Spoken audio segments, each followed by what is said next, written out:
The mere mention of any corporation is usually enough to evoke the image of a heartless and soulless entity bent on protecting its vested interests at the expense of everyone else.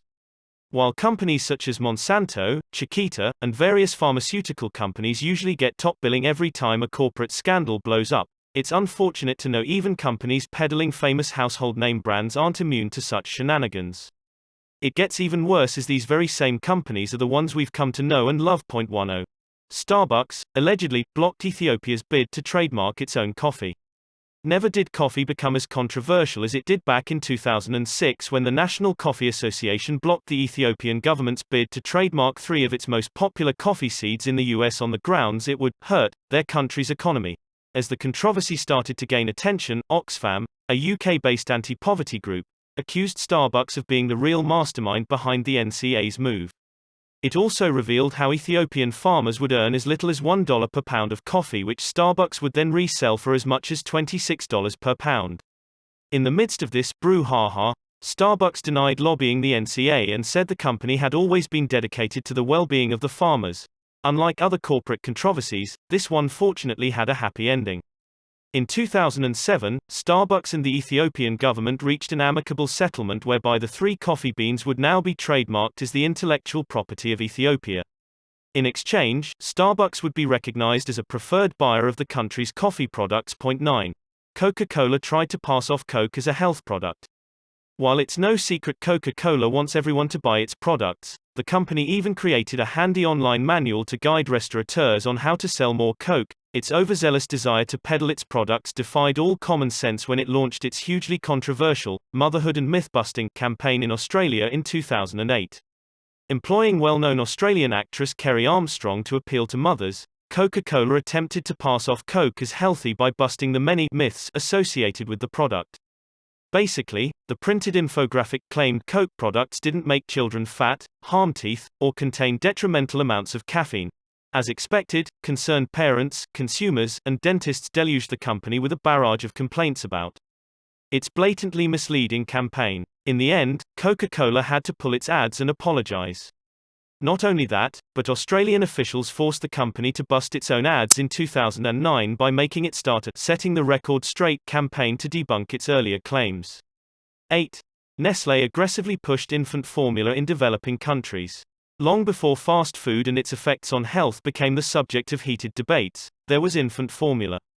A major scandal erupted in the 1970s when revelations arose about how multinational food giants such as Nestle aggressively peddled infant formula products in developing countries. The company employed questionable business practices such as using saleswomen in nurses' uniforms to push its products on nursing mothers in the wards and clinics. These milk nurses hooked the mothers on the products by giving them lots of free samples, which inevitably curbed their lactation. As a consequence, the mothers were forced to buy infant formula without even being made to understand the repercussions. According to activists, this resulted in the decline of breastfeeding and the skyrocketing of infant malnutrition and death.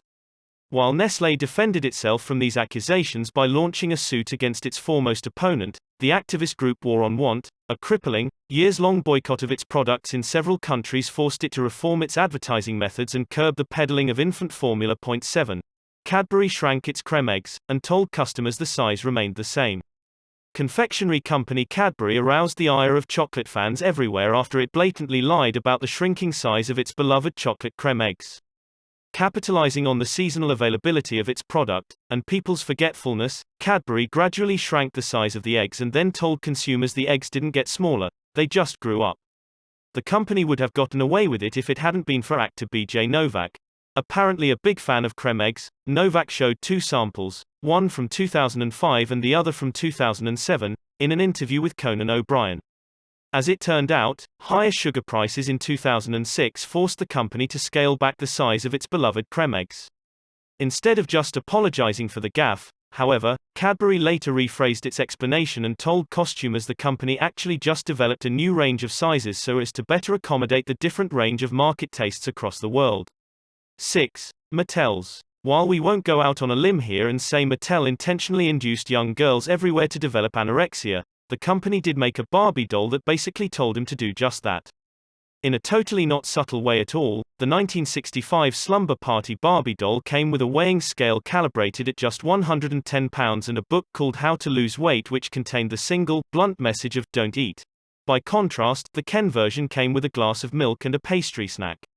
While we may never know the full extent of the doll's influence on that particular generation of girls, we do know Slumber Party Barbie came at a time when people could not yet fully understand nor openly discuss eating and weight loss obsessive disorders. Suffice to say, Mattel came up with another version called Sleepytime Barbie a mere 2 years later. This time without the bathroom scale but still with the same awful weight loss book. 5. Abercrombie and Fitch's apparel is only for beautiful people. Although it's no secret Abercrombie and Fitch caters to the younger and more endowed set of people, its CEO Mike Jeffries had to rub it in everyone else's face when he infamously admitted in a 2006 interview how the company preferred its customers to be cool, popular, and good-looking. As for those who didn't make the cut, Jeffries said sorry, but they would just have to be excluded. He also defended the company's lack of larger sizes and said they didn't make clothes for fat people. Naturally, Jeffries' acerbic comments would come back to haunt him years later with the explosion of social media. Upon discovery of his comments, angry consumers launched a campaign not only to boycott Abercrombie and Fitch but also to buy its clothes and donate them to homeless people. In the resulting fallout, Jeffries had to resign even as he made a half-hearted apology while the new management subsequently vowed to make Abercrombie and Fitch more sensitive and inclusive of everyone. 4. IKEA used slave labor in the 1970s and 1980s while do-it-yourself furniture would be one of the last products we'd ever associate with slavery. IKEA admitted to the awful practice when a report in 2012 by auditing firm Ernst & Young revealed how East Germany provided forced labor to the Swedish company using political prisoners. While IKEA did not use the prisoners directly at its own plants, its subcontractors in East Germany did. Meanwhile, IKEA's own employees who knew of the practice kept quiet or deliberately covered up the sinister fact. Former political prisoners shared how prison officials used to set production quotas on them and, if someone failed to meet it, he would then be relegated to solitary confinement for at least 10 days. The prisoners also divulged how they knew all along they had been manufacturing parts for IKEA since the prison guards did not even bother to hide the company's logos which appeared in the boxes used to store the finished products. In the aftermath, the head of Germany's IKEA branch apologized and both the company and victims are working toward a reasonable settlement. 3. Kellogg's promised to feed hungry children for retweets. While providing breakfast to a hungry child is a worthy endeavor, trying to use the whole thing as a marketing tool will undoubtedly be a surefire recipe for a PR disaster. Too bad no one told Kellogg's UK branch in time, as it found itself in the middle of a social firestorm in November 2013 when it posted that it would provide free breakfast to a hungry child, provided people would retweet the cereal company's post. Sure enough, the Kellogg's 1RT=1 free breakfast campaign quickly aroused the anger of pretty much everyone, mainly because the post looked like blatant advertising on the backs of hungry children.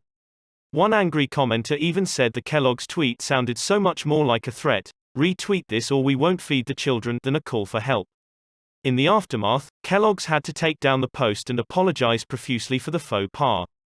2. Mitsubishi covered up defective products for 30 years. While overshadowed by General Motors and Toyota as far as infamy is concerned, Mitsubishi's corporate cold-heartedness arguably ranks at the top on account of it deliberately covering up its vehicle defects for a whopping 30 years. In fact, employees routinely stuffed written complaints from consumers into lockers and secretly carried out repairs as per company policy.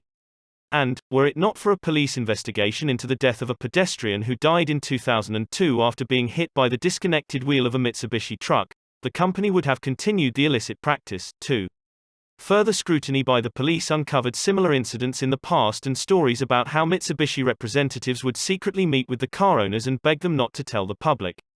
In the resulting fallout, Mitsubishi's top executives finally admitted to the decades-long cover-up and ordered the recall of almost 1 million vehicles. Unfortunately, the company got away with a mere slap on the wrist, a $37,000 fine and the resignation of its CEO. 1. McDonald's unrealistic budget plan for low-wage workers.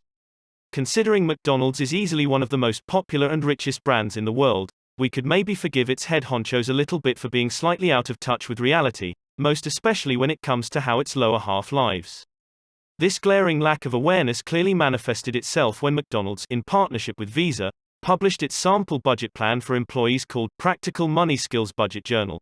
Although already in circulation since 2010, The budget plan achieved notoriety in the fall of 2013 when workers conducted a strike campaign across the U.S. to ask for an increase in the minimum wage.